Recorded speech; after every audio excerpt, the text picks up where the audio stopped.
Всем привет, с вами на проводе, это канал с полезной темой для путешественников. Если вы любите путешествовать, подписывайтесь на канал, нажимайте на колокольчик внизу, чтобы не пропустить новые видео. А сегодня мы поговорим с вами, куда мы можем с вами поехать за границу в ближайшее время. Это ноябрь-декабрь 2021 года и январь-февраль 2022 года. Но на самом деле требования меняются каждый день, очень неожиданно и очень сложно что-то планировать, прогнозировать. Поэтому я вам рекомендую делать планы на отпуск и, соответственно, покупать билеты, выкупать отели и тому подобное не более чем за 2 месяца. Самое лучшее это прям, что-то притык ехать, чтобы не получилась какая-то накладка с требованиями. И на самом деле новогодние праздники на носу, хочется куда-то поехать, и я думаю, что многим будет интересно посмотреть, какие страны сейчас пускают россиян, также из других стран бывшего Советского Союза. И я провел небольшой анализ и посмотрел, какие страны сейчас пускают. На самом деле, конечно же, основные европейские страны сейчас закрыты для россиян. И на самом деле я считаю, что это как раз хорошее время, чтобы для себя открыть какие-то новые страны, в которые вы бы не поехали, если было бы все открыто. Допустим, так, я недавно съездил в Грецию, мне все очень понравилось. Ссылка сверху для тех, кто хочет посмотреть, какие там основные требования были для въезда в Грецию, как все прошло у меня и тому подобное. Ну а теперь давайте сразу перейдем к делу. Я себе сделал небольшую шпаргалку, и я вам их выведу на экран, чтобы, соответственно, у вас было все это тоже перед глазами, чтобы не просто все воспринимать на слух. Значит, сначала я расскажу, что вообще надо знать перед тем, как ехать куда-либо за границу. Во-первых, надо еще раз проверить все требования для въезда из той или иной страны. Самый лучший способ – это первым делом зайти на сайт IATA, это Международное агентство авиатранспорта. Заходим на сайт, и у нас тут получается карта мира. И мы здесь нажимаем любую страну, и у нас с правой стороны открываются все требования по данной стране. На самом деле здесь требования очень запутанные и много различных исключений. Допустим, вы там сделали допустим, для граждан этих стран такие-то требования, но если вы вакцинированы, то другие требования. И если вы еще и прилетаете из третьей страны, то третьи требования. И это черт ногу сломит, поэтому я решил все систематизировать и выдать какую-то точную картину, как надо действовать. Значит, возвращаемся к нашей шпаргалке. Значит, первое, что мы делаем, это заходим на сайт IATA и смотрим требования. Но они 100% не гарантируют, что эти требования актуальны.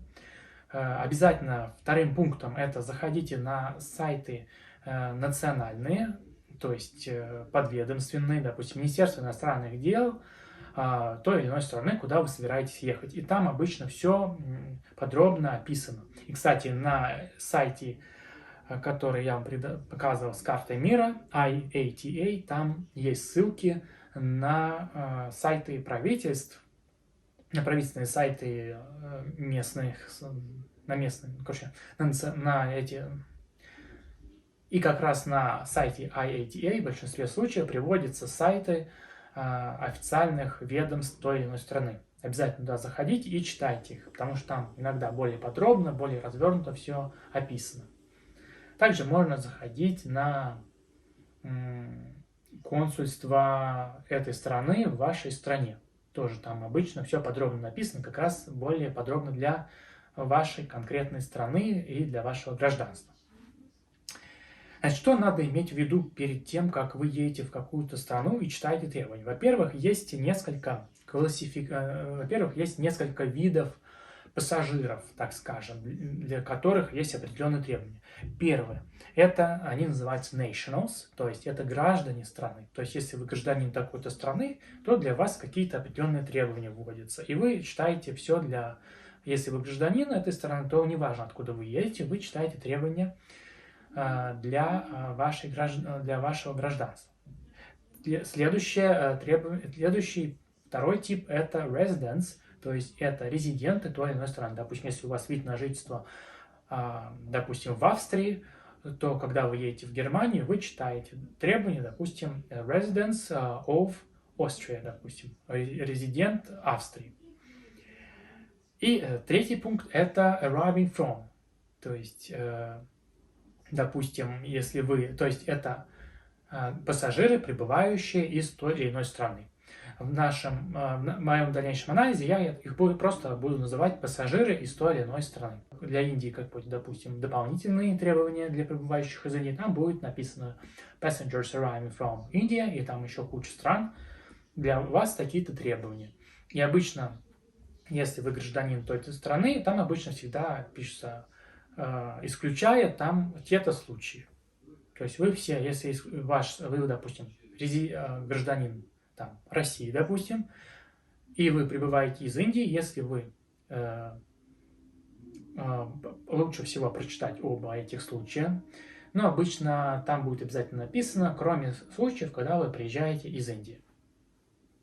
Значит, смотрим несколько пунктов. И еще третий пункт, это для ряда стран, мы будем их обсуждать в нашем анализе, это также пассажиры, прибывающие в какой-то аэропорт. Допустим, в ряде стран открыты аэропорты, в которых пускают таких-то граждан или пассажиров, да, а в остальные не пускают. И там какие-то определенные требования. Тоже это всегда читайте. И обычно там всегда есть исключения из правил написанные, которым вы следуете требовать. Допустим, ко всем гражданам России, допустим, относятся такие-то требования, за исключением, если вы прилетаете, допустим, в такой-то аэропорт. Допустим, Абу-Даби. Если вы прилетаете, то вы читаете требования уже для Абу-Даби. Это как пример. И следующее, это что касается документов. С этим надо быть очень аккуратным.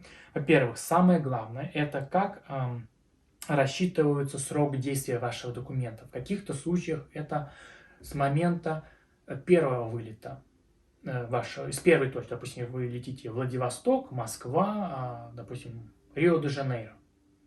Допустим, в одном случае у вас будет документ действовать до момента посадки во Владивостоке. В третьем случае до посадки в Москве. В четвертом случае до прилета в Рио-де-Жанейро. То есть это все надо учитывать. И также с какого момента отсчитывается, это по какой срок отсчитывается. Следующее, с какого срока? С момента, там, допустим, если это мы говорим про тестирование, с момента забора материала или с момента, когда вы получили этот тест. Когда вы, значит, если речь идет о моменте забора материала, то написано, если вы читаете английский текст, то слово идет taken. Если, когда вы получили тест, то термин идет issued, то есть выпущен. И потом, следующее. QR-код обязательно, не обязательно? Обязательно ли электронный вариант? Или можно бумажным? Или обязательно только на бумажном? И обязательно с какой-то печатью? Это тоже все важно знать. Дальше. Какие там реквизиты должны быть? Как ваше имя, отчество, номер паспорта или еще что-то. Все это надо узнавать до вылета. И также на каком языке. В ряде стран даже подходит на русском языке ваши ПЦР-тесты, сертификаты и прочее. Ну так, давайте теперь перейдем к странам. Ну, давайте начнем с Соединенных Штатов Америки. С 15 ноября, с 8 ноября они внесли новые требования. И теперь сразу скажу, что для въезда нужна виза, визовый режим. Здесь я больше буду говорить для визовый, невизовый режим для граждан России. Если вы гражданин другой страны, то советую вам это перепроверить. Значит, это визовый режим, необходимо в посольстве получить визу. Посольство в России закрыто, и посольства в других странах сейчас не выдают визы для нерезидентов. То есть, если вы не резидент Казахстана, то в Казахстане вы, допустим, не сможете получить визу. Ну, это как пример я вам говорю. Дальше статус. Въезд разрешен. В целом въезд разрешен, но, конечно же, с определенными оговорками. Первое, необходимо, и тут необходимо выполнить все требования. Первое, должна быть вакцинация у вас. Возможно, у вас и частичная вакцинация, тогда вам нужен с собой иметь ПЦР-тест или антиген-тест, либо полная вакцинация. Необходимо также заполнить на сайте необходимую форму для въезда в страну. Это в большинстве стран. Сейчас, кстати, хочу сказать, необходимо перед прилетом в определенную страну заходить на сайты и заполнять электронные формы, либо их отправлять куда-то дальше, либо их просто распечатывать, заполнять и на границе предоставлять в бумажном виде. По-разному совершенно это вы должны прочитать и выяснить дополнительно, если вы собираетесь в эту страну. И также необходимо учитывать, что в разных штатах могут быть свои требования.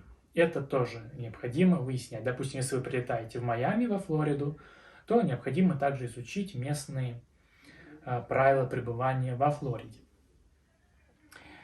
И тут, типы тестов, все типы тестов годятся. Это если у вас частичная вакцинация. Срок, забор теста материалов за день до отправления. То есть очень важно понимать, где-то пишут за день, где-то пишут за 24 часа. Значит, если за день, то значит дата должна быть -1 от даты отправления максимум. То есть может быть день в день, но не больше, чем 2 дня. То есть тут важно понимать, что день или 72 часа. Если за день, то, допустим, если вы вылетаете 10 числа, то даже если в 00 там, часов с чем-то, то у вас должно быть тестирование сделано именно. Забор материала должен быть произведен не раньше, чем 9 числа. И также результат должен быть написано, во-первых, на английском языке, как вы понимаете, да, и 2 варианта только должно быть написано, либо negative or not detected. Это с возраста от 2 лет, и должно быть данное имя и дата рождения будет заполнено, номер паспорта не обязательно. Но, конечно же, если мы говорим о вакцинах, в Соединенных Штатах признаются вакцины только AstraZeneca, Janssen, Moderna, Pfizer, Sinopharm и Sinovac. Спутник V они не признают. Поэтому, если у вас нет этих вакцин, то въезд вам в США сейчас запрещен. Конечно же, должно пройти 15 дней, включая день вакцинации, и если вам уже исполнилось 18 лет. То есть, если вам не исполнилось 18 лет, вы можете лететь без вакцины. И также должно быть имя и дата рождения. В принципе, это все требования. Следующая страна – это Мексика, она рядом со Штатами находится. И что интересно, что там вообще никаких требований нету, вы просто заполняете, и также необходимо режим визовый, но виза электронная, вы просто перед вылетом, если вы путешествуете в Мексику авиатранспортом, то вы просто заполняете электронную форму на сайте, и вам автоматически приходит электронная виза. И статус разрешен въезд, и вам необходимо для въезда просто заполнить электронную форму на сайте, специальную для... Но это, кстати, неплохой вариант для путешествия, потому что там достаточно тепло, но необходимо учитывать, что сейчас большие миграционные проблемы в Соединенных Штатах, и многие едут через Мексику в Соединенные Штаты, и поэтому часть пассажиров всегда отсеивается. Нету какой-то системы, насколько я понял, этого отсеивания. Я думаю, там просто идет какой-то процент пассажиров, совершенно разных, которых просто отсеивают. И отчитывают, скорее всего, перед Соединенными Штатами, что они с этого, ну, за сутки там столько-то процентов сняли с рейса и депортировали. То есть вы прилетаете в Мексику, и вас просто отправляют этим же рейсом обратно в Россию или следующим. Поэтому тут тоже надо подумать, стоит ли рассматривать этот вариант. Если, в принципе, вы уверены, все хорошо, и, допустим, вы уже ездили до этого в Мексику, и проблем никаких у вас не было, то, мне кажется, очень отличный вариант съездить. Следующая страна – это Бразилия, также Латинская Америка. Также у нас в Бразилии безвизовый режим, и въезд в нее разрешен. Это отличный вариант. Я смотрел из Москвы 70 тысяч рублей туда-обратно эконом-классом стоит, ну, $1000 получается. Ну, а это хорошо, если вы накопили мили, допустим, Аэрофлота, то вы можете Air France спокойно слетать в Рио-де-Жанейро, допустим. Что требуется для въезда в Бразилию? Это ПЦР-тест, забор материалов за 72 часа до вылета, антиген. И либо вы можете сдать антиген-тест, тогда у вас 24 часа до вылета есть. И язык сертификата этого должен быть на английском, португальском или испанском. И если вы уже достигли 12 лет. Соседняя страна буквально недавно открылась, это Аргентина. Также безвизовый режим и въезд разрешен. Также необходимо иметь при себе ПЦР-тест, забор материала за 72 часа, если вам уже исполнилось 6 лет. Либо полная вакцинация не менее 14 дней должно пройтись. Принимают спутник Ви, самое главное, Covishield, Sinopharm, AstraZeneca, Moderna, Convidecia и Комирнати. Это я не знаю, как правильно читается, но самый главный спутник Ви принимают, AstraZeneca принимают, въезд всем разрешен. Нет, слушайте, тут все требования, то есть необходимо здесь обязательно нужна вакцинация, вот.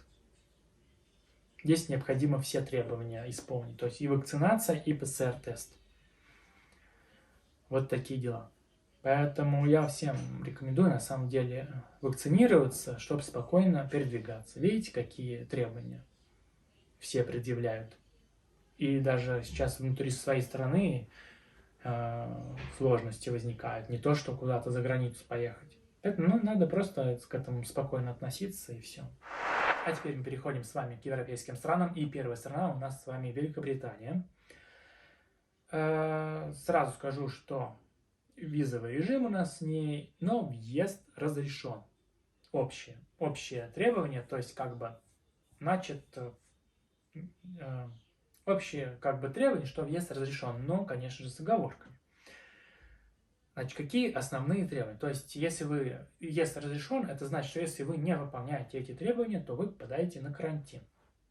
Или что-то еще с вами сделают. Поэтому необходимо выполнять эти требования. И тут необходимо выполнить одно из требований, которое у меня обозначено цифрами. Значит, у меня здесь в моей шпаргалке, если одно из требований, то эти требования обозначены цифрами.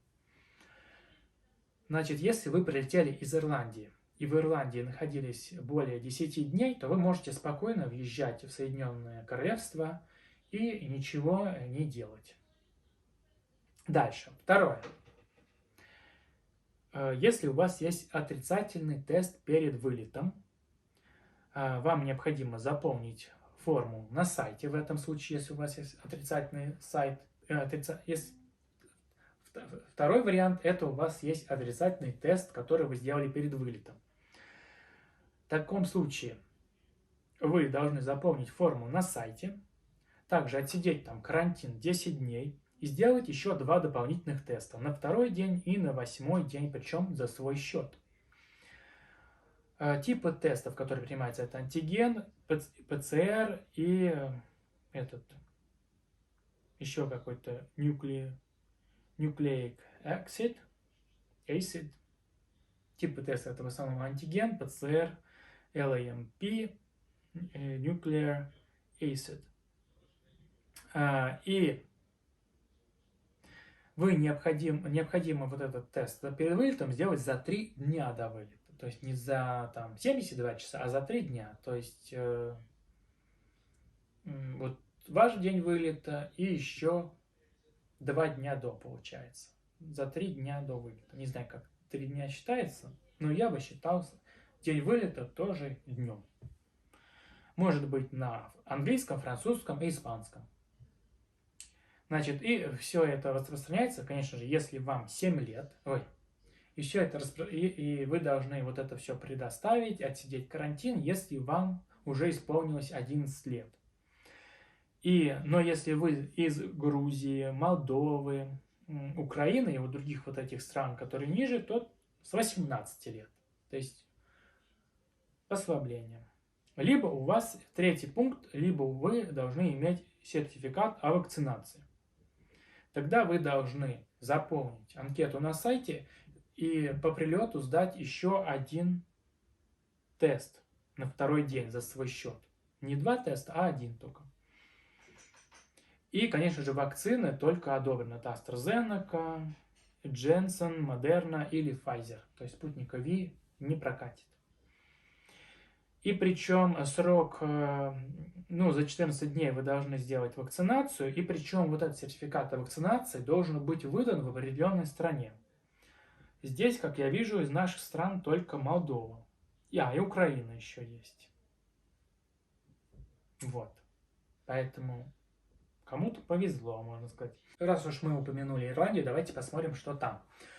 Во-первых, у нас с ней визовый режим. И самое интересное, если раньше вы могли по визе Великобритании въезжать в Республику Ирландия, которая республика, не Северная Ирландия, а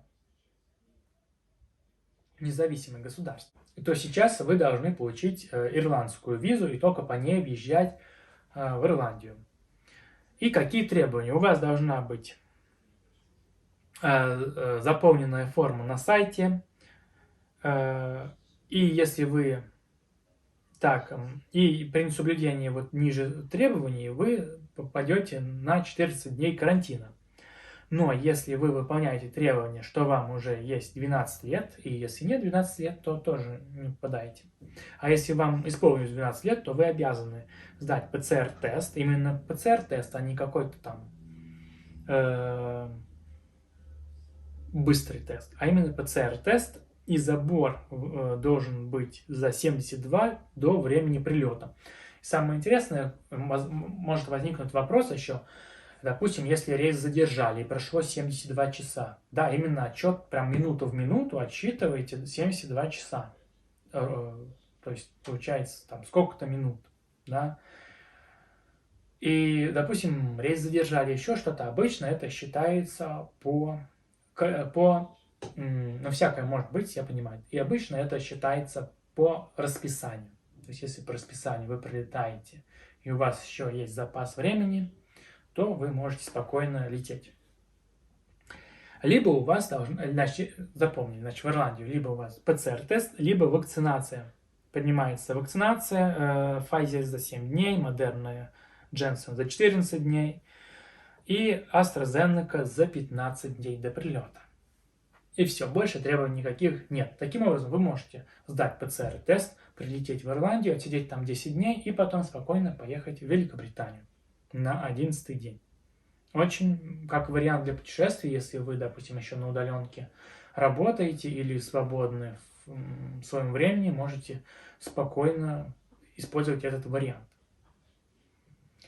Дальше, Греция. Значит, у нас Греция входит в шенгенскую зону, поэтому если у вас визовый режим с шенгенской зоны, то делайте визу. Допустим, Российская Федерация, между Россией и Шенгеном у нас визовый режим, и сейчас визовые центры Греции открыты, можете спокойно идти делать визу хоть через день. Я, кстати, недавно был в Греции, и кому интересно послушать всю эту процедуру, как въехать в Грецию, как получить визу, тоже ссылка сверху, заходите. Так, Значит, въезд запрещен вот тут. То есть, если вы не выполняете эти требования, то вас даже не посадят на рейс. Но если вы каким-то образом пробрались, то вас просто развернут. Вот что надо понимать под этим. Значит, въезд разрешен. И кому, значит, разрешен въезд? Это гражданам и резидентам Шенгена и вот этой значит, Common Travel Area, то есть вот это Великобритания и прочие страны. Дальше. Разрешен гражданам и резидентам третьих стран. Это в них входят Армения, Азербайджан, Беларусь, Молдова, Россия и Украина. И прочие страны, которые в этом списке. Значит, таким образом, если мы резиденты, мы можем с вами въезжать. И граждане тоже. То есть тут как бы мы не обязательно быть гражданином и в то же время резидентом. Там на самом деле я тут объединил, но на самом деле вы можете жить в другой стране, в Конго каком-нибудь, но быть гражданином России или Украины. То есть вы можете спокойно тогда ехать на основе того, что вы гражданин России.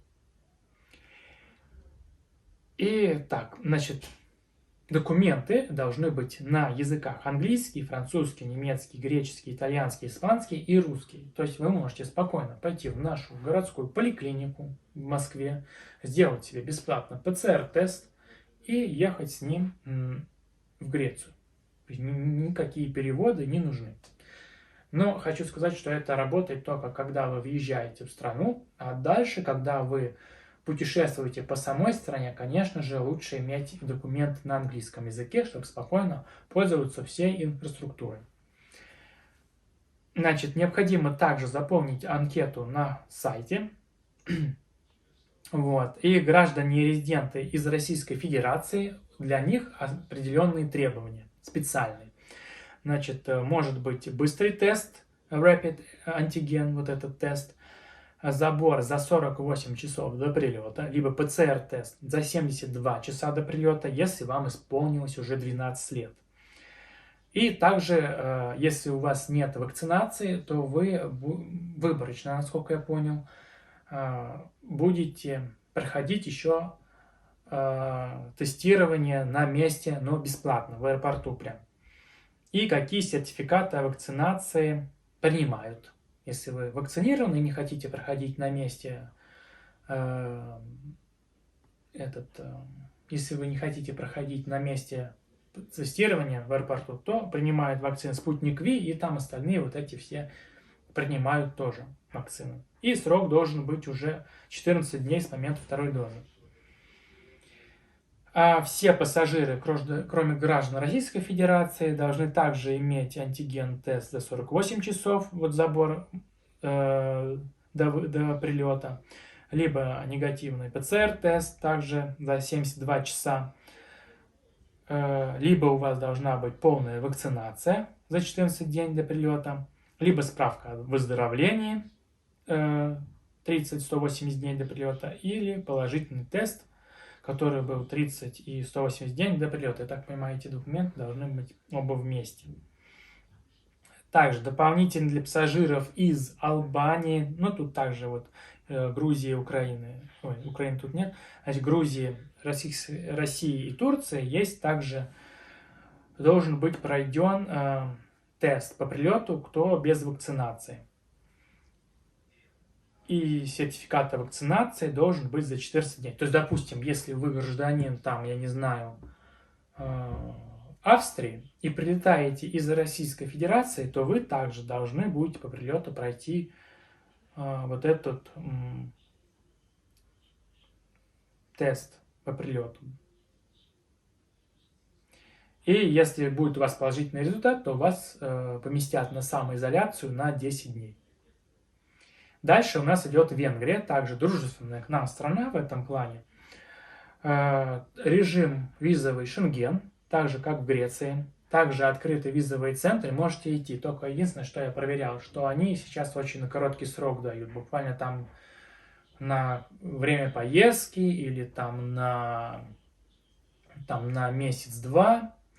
Вот, поэтому лучше, если вы хотите Шенген подольше, то лучше в Грецию сейчас ехать. И запрещен въезд, кроме случаев Значит, если у вас, значит, в любом случае могут у вас провести тестирование по прилету, и разрешен въезд только в некоторых случаях. Первое, это если вы осуществляете транзит по суше, при этом у вас должен быть разрешен въезд как в страну назначения, так и все последующие страны на пути. Но самое главное, их интересует больше, это, я понял, соседние страны. Но я думаю, они поинтересуются и остальные страны, и по поводу остальных стран тоже. Либо, если у вас деловая поездка, можете спокойно ехать. Или если у вас есть европейский вот этот Digital COVID Certificate, EUDCC, либо у вас есть вакцинация, и сертификат о вакцинации выдан в странах. Там куча стран, в том числе Грузия, Казахстан, Киргизстан, Молдова, Россия, Украина, Узбекистан. То есть, если у вас выдан сертификат о вакцинации в этой стране, неважно даже, по-моему, какая вакцина, можете спокойно ехать. Дальше. У вас негативный ПЦР-тест есть с собой, то есть не обязательно вакцинация, если есть ПЦР-тест, можете тоже ехать, и он выдан в странах, там куча стран, в том числе Азербайджан, Казахстан, Кыргызстан, Россия, Узбекистан, можете ехать, и выдан он за 72 часа до вылета, выдан, самое главное запомнить, то есть не обязательно забор материала, а именно выдан за 72 часа до прилета. И может быть на языках английский или венгерский. Если у вас был положительный тест, то ну тут это вариант, я не знаю, прокатывает, не прокатывает, но там 6 месяцев до прилета он действительно. То есть там, по-моему, какой-то еще, обычно 14 дней до, 14 и 6 месяцев. 14 дней, 6 месяцев промежуток. Следующая страна, это у нас Черногория. Тут у нас с вами вообще безвизовый режим, и въезд разрешен всем, особенно кто 18, кому еще нет 18 лет, а с 18 лет есть требования. Это у вас негативный ПЦР-тест выдан за 72 часа до прилета, или rapid-тест антиген, он выдан за 48 часов до прилета. И либо у вас есть справка о выздоровлении 10-180 дней, и есть справка о выздоровлении, либо у вас есть сертификат о полной вакцинации, и, как я понял, вообще все вакцины они признают, но особенно они признают Спутник и Спутник Лайт, и сроком от 14 дней вакцинации должна. Следующее, Хорватия. Тут очень интересный момент, что, во-первых, это визовая страна для России, и также они признают, они выдают, но не Шенген. Они не входят в Шенген, они выдают национальные визы, но если у вас есть шенгенская виза, они также по ней пускают. И если вы, кстати, вот через Хорватию едете потом куда-то в страну Шенген, то у вас происходит паспортный контроль, потому что Хорватия не входит в шенгенскую зону. Поэтому тут лучше через нее транзит не делать, чтобы лишний раз не попадаться на таможню.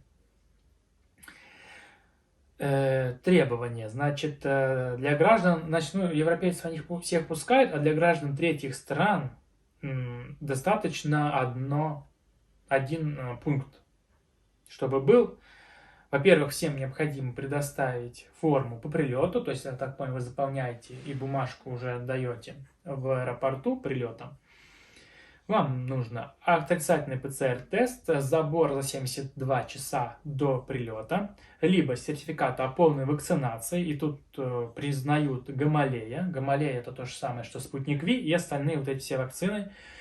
И годен он 365 дней. Либо у вас справка о выздоровлении и 1 доза вакцины, Гамалея и прочих. И срок справки 8 месяцев. А вакцинация действительно 365 дней. Либо у вас был положительный тест сроком 11 дней, либо максимум 365 дней, и вы можете показать ПЦР-тест или rapid-тест положительный в таком случае. Если вы ничего этого не показываете, у вас самоизоляция на 10 дней. Значит, еще самоизоляция — это вы сами где-то в отеле сидите, а если карантин, это значит вас куда-то помещают и там строго наблюдают. Следующая страна — Австрия. Значит, это Шенген и въезд разрешен. Значит, какие требования? Значит, если вам уже исполнилось 12 лет, то вы должны одно из требований иметь. Значит, попадать под одно из требований. Это первое. Если вы совершаете немедленный транзит в третью страну, допустим, какую-нибудь Черногорию ту же самую, вы решили поехать на автобусе, то вы должны иметь документ, который подтверждает все это, что вы идете транзитом, что у вас там что-то забронировано, билет на автобус, гостиница в другой стране и прочее. И тогда никакие сертификаты не требуются, форму никакую заполнять не надо и нет никакого карантина. Но если вы пассажиры из стран вот этих всех европейских, тут нет Украины, именно европейские страны, Австралия, ну всякие нормальные страны, то тогда вы должны, значит, то есть если вы даже гражданин какой-то страны, но прилетаете из этой страны, то вам надо сдать тест в течение 24 часов после прилета и также заполнить форму. Но если у вас есть с собой отрицательный, если вы выполняете вот 3-6 пункта, ниже которые все, то тогда вам, вот если вы прилетаете из этих стран, не надо заполнять форму. Всем остальным, кто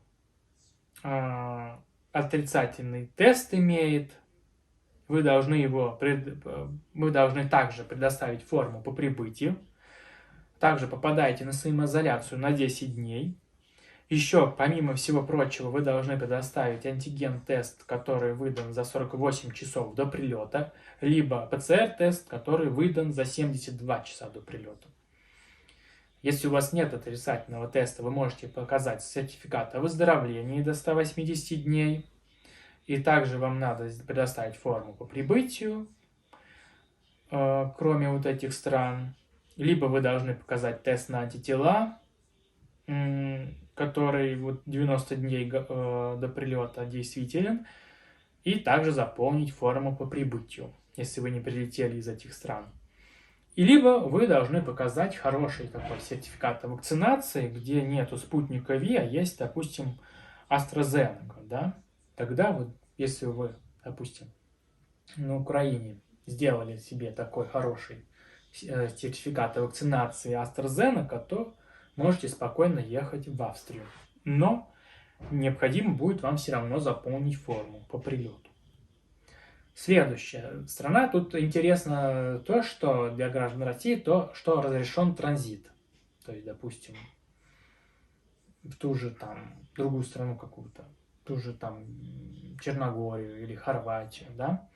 Как раз вот следующая страна — Испания. Вот интересно, да, Испания.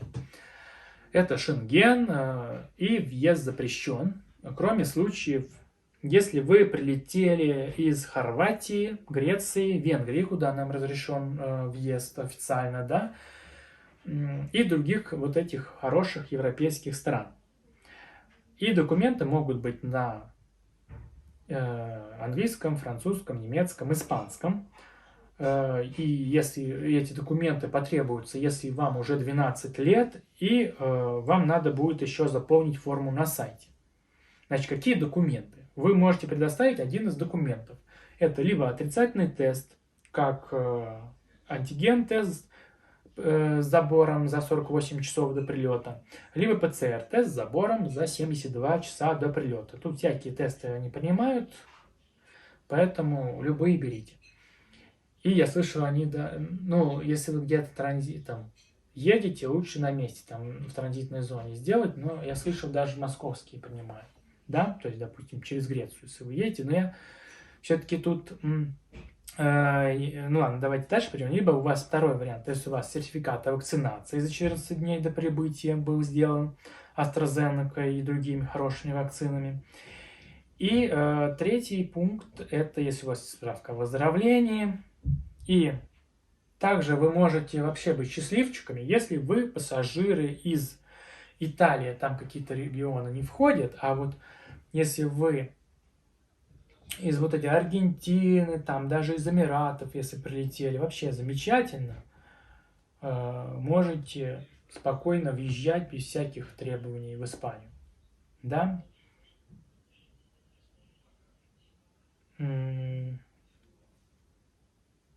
А чем они отличаются?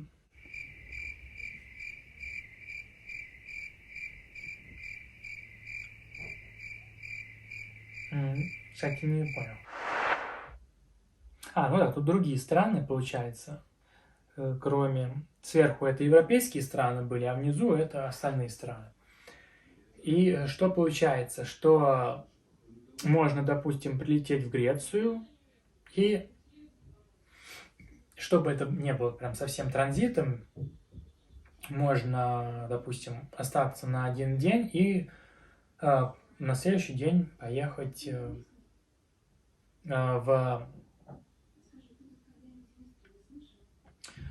И если вы собрались в Испанию вот ехать через эти страны, то, наверное, тут стоит все-таки 1-2 дня сделать какой-то промежуток. Во-первых, не покупать билет, один билет с несколькими сегментами, а разные билеты на 2 рейса. И там надо будет заполнять вам форму, и вы можете спокойно указать, что вы были в России. Я читал форумы, что люди спокойно указывают, что они были в России, но ехали из, допустим, той же Греции или Венгрии, и никаких проблем у них не было.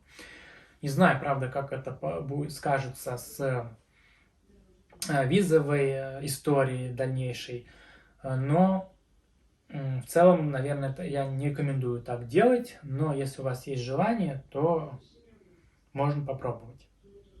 Следующее. Теперь переходим к самому сладкому. В принципе, на этом европейские страны закрылись. В принципе, это вот все какие... Там, по-моему, еще, по-моему, я не писал, Сербия, по-моему, еще пускает к себе. Опять-таки, если какие-то страны не упомянул, можете написать внизу комментарии, если хотите узнать про какие-то страны подробнее. Я сделаю на эту тему отдельное видео. А сейчас у нас вкусненько, у нас остались наши любимые страны, куда сейчас можно поехать отдохнуть спокойно,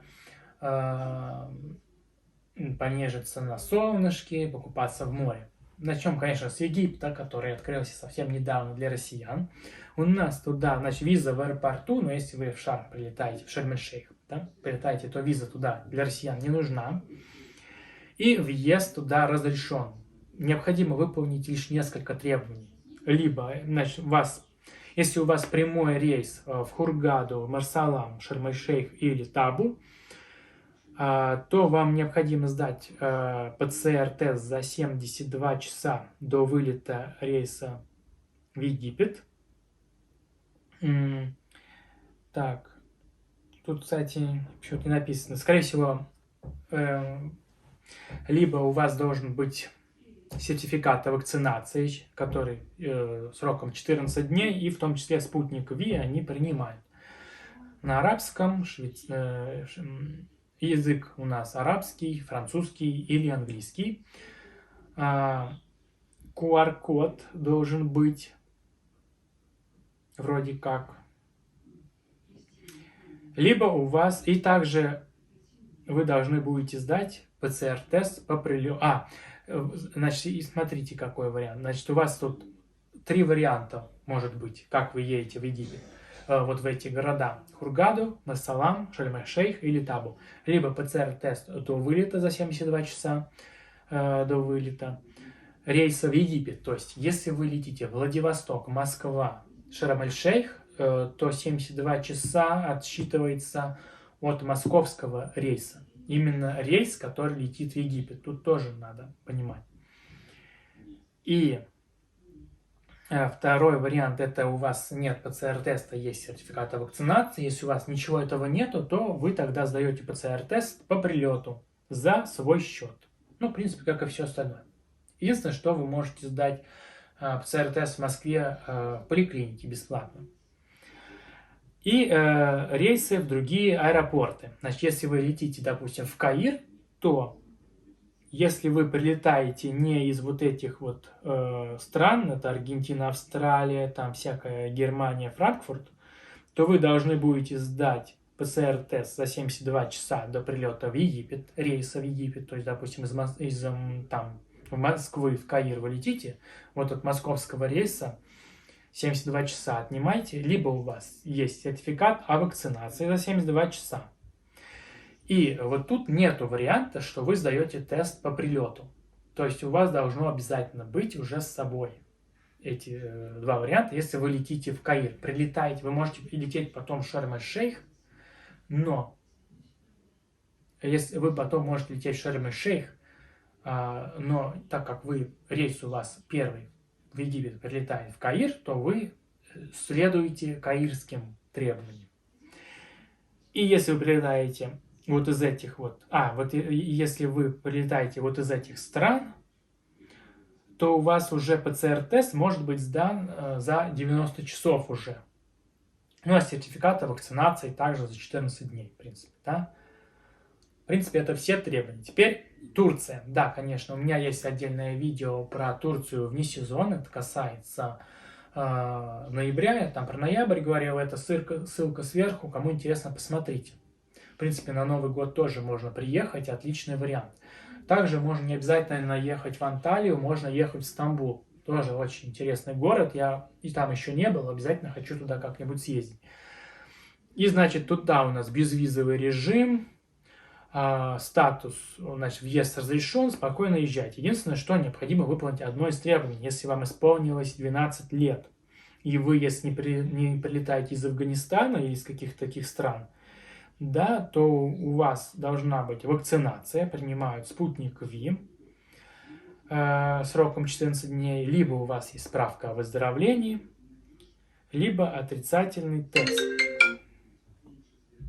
Это антиген, тест за 72 часа или ПЦР-тест. То есть, если у вас есть вакцинация спутника ВИ, то не надо никакого ПЦР-теста по прилету. И также для граждан России хочу сказать, что если вы прилетаете в Россию обратно, во-первых, вам необходимо заполнить форму также для прилета в Россию и отправить ее на госуслугах с указанием там рейса и места, где вы сидите. И если вы не вакцинированы, то вам необходимо сдать по прилету уже, до вылета никаких тестов не надо сдавать, а по прилету в течение 3 дней, начиная со дня прилета, допустим, вы прилетаете 23:59, этот день прилета тоже считается, 2-й день и 3-й день, в этот промежуток вы должны будете сдать ПЦР-тест, и на 4-й день, крайний срок, загрузить его на портале госуслуг. В принципе, следующий, это последняя страна, Объединенные Арабские Эмираты. Режим у нас туда безвизовый, статус въезд разрешен, кроме случаев. Значит, тут вообще полная солянка. Это хрен разберешься в этих требованиях, но я все-таки разобрался. Значит, сейчас я расскажу, кому разрешен въезд без документов. Пока что только кому разрешен. Первое. Если вы турист и прилетаете с обратным билетом, обязательно в аэропорты Абу-Даби, Дубай, Рас-Аль-Хайма или Шарджа, то прилетайте. Второе. Если вы прилетаете в Абу-Даби, то никаких условий нету. И в том случае, если вы гражданин, там куча стран, в том числе Белоруссия, Казахстан, Россия, Украина, спокойно прилетаем. И если у вас также есть виза, это получается... Или также можете прилетать в Абу-Даби, если у вас есть виза любого Эмирата. Также необходимо помнить, что может быть карантин по прилету, если вы не вакцинирован. И вакцины, они здесь всякие принимают, в том числе и спутник ВИ. Какие документы теперь нужны? Вот тут повнимательнее. Значит, если мы прилетаем с вами в Дубай или Аль-Мактум, то необходимо первое, это что-то одно, либо отрицательный ПЦР-тест, кроме случаев, когда вы младше 12 лет, если вы лицо с ограниченными возможностями, форма обязательно на бумаге должна быть, никаких электронных форм. Забора за 72 часа до рейса вылета в Эмираты, то есть если вы из Владивостока через Москву летите в Эмираты, то считается от времени вылета в Москву. Из Москвы, точнее. Из Москвы. То есть, допустим, если вы вылетаете из Владивостока в Москву, а потом в Эмираты, то 72 часа отсчитывается от времени вылета рейса из Москвы в Эмираты, в Абу-Даби. В Дубае в данном случае, допустим, да. На арабский и английский.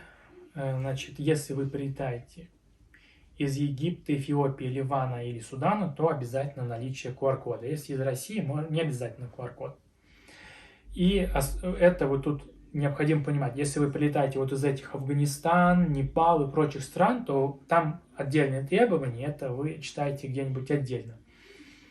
И по прилету вот пассажиры из стран, то есть которые в Дубай прилетают, из кучи стран, в том числе Азербайджан, Грузия, Киргизстан, Россия, Таджикистан, Турция, Украина, Узбекистан и прочие вот эти страны по списку, то вы делаете еще, вам делают бесплатный тест по прилету.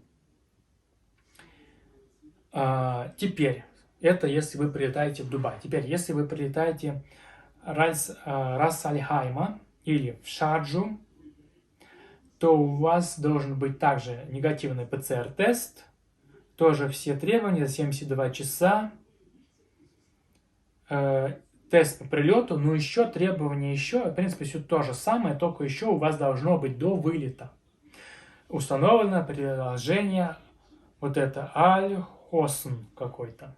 Вот это приложение у вас должно быть установлено на телефон.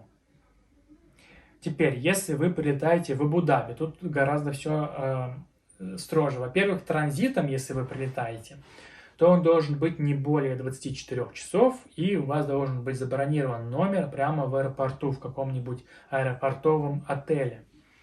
И в том случае, если у вас транзит от 12 до 24 часов. Если у вас там просто пересадка, не надо ничего, там менее 12 часов, то можете ничего не бронировать.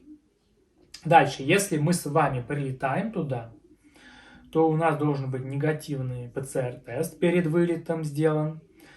Соответственно, если вы также не лицо с ограниченными возможностями, форма бумажная. Но вот самое интересное, если мы прилетаем туда, то срок за 48 часов уже до вылета первого рейса, то есть тут уже от Владивостока будет считаться. И если транзитом, то 72 до вылета из Владивостока. Ну, имеется в виду первый, я тут условно говорю, Владивосток. Если вы из Владивостока через Москву летите, то если в Абу-Даби прилетаете, то считается от вылета из Владивостока. Дальше, язык у нас английский и арабский, 12 лет. QR-код то же самое, если из России, Украины не нужен QR-код. И особые требования для вот этих пассажиров из Афганистана. Также тестирование по прилету и необходимо заполнять форму на сайте до вылета. Еще там, по-моему, был какое-то приложение, вы должны будете скачать, я сюда не написал. Вот, и в принципе это все, что я хотел сказать на сегодня. Если у вас возникли какие-то вопросы, дополнения, обязательно пишите. Если какие-то есть истории, тоже пишите, очень интересно будет почитать. И еще раз хочу сказать, что обязательно необходимо читать все требования перед вылетом непосредственно, потому что могут там за сутки что-то поменять, а вы не узнали, не прочитали. Вот. Поэтому, если вам понравилось это видео, ставьте лайк, подписывайтесь на канал, нажимайте на колокольчик внизу, чтобы не пропустить новое видео. Всем пока, до встречи в новом видео. Пока-пока.